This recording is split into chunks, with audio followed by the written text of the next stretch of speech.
ఐదో టెస్టు రెండు ఇన్నింగ్స్లోనూ టీమిండియా బ్యాటర్లు దారుణంగా విఫలమయ్యారు. మరోసారి రిషబ్ పంత్ 33 బంతుల్లో 6 ఫోర్లు 4 సిక్స్లతో 61 పరుగులు సాధించాడు. విధ్వంసకర హాఫ్ సెంచరీతో టీమిండియాను ఆదుకున్నాడు. పంత్ మినహా మరే బ్యాటర్ కూడా చెప్పుకోదగ్గ ఇన్నింగ్స్ ఆడలేదు. తొలి బంతినే సిక్సర్గా తరలించాడు. వరుస బౌండరీలతో పాటు భారీ సిక్సర్లతో ఆసీస్ బౌలర్లపై విరుచుకుపడ్డాడు.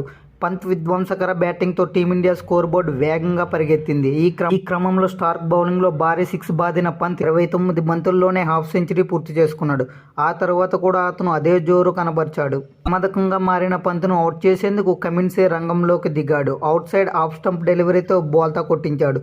దాంతో రెండో రోజు ఆట ముగిసే సమయానికి భారత్ 2 ఇన్నింగ్స్ల్లో 32 ఓవర్లలో 6 వికెట్లకు 141 పరుగులు చేసింది. గ్రీజ్లో రవీంద్ర జడేజా 8తో పాటు వాషింగ్టన్ సుందర్ 6 బ్యాటింగ్లో ఉన్నారు. ఆసీస్ బౌలర్లలో స్కాట్ బోలాండ్ 4 వికెట్లు తీసి 42 పరుగులు ఇచ్చాడు. భారత్ పతనాన్ని శాసించాడు. ప్యాట్ కమిన్స్, బ్లూ వెబ్స్టర్ తలో వికెట్ తీశారు. ప్రస్తుతం భారత్ ఆధిక్యం 145 పరుగులు చేసింది. ఆసీస్ ముందు 250+ టార్గెట్ను పెడితే భారత్ ఈ మ్యాచ్లో విజయం సాధిస్తుంది. లేదంటే మరో ఘోర పరాజయం తప్పదు.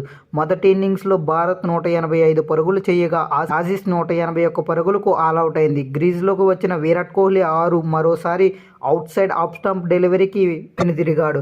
కోహ్లీ అవుట్ అయిన అనంతరం గ్రీజ్లోకి వచ్చిన పంత్ విధ్వంసకర బ్యాటింగ్తో టీమిండియా స్కోర్ బోర్డు వేగంగా పరిగెత్తింది.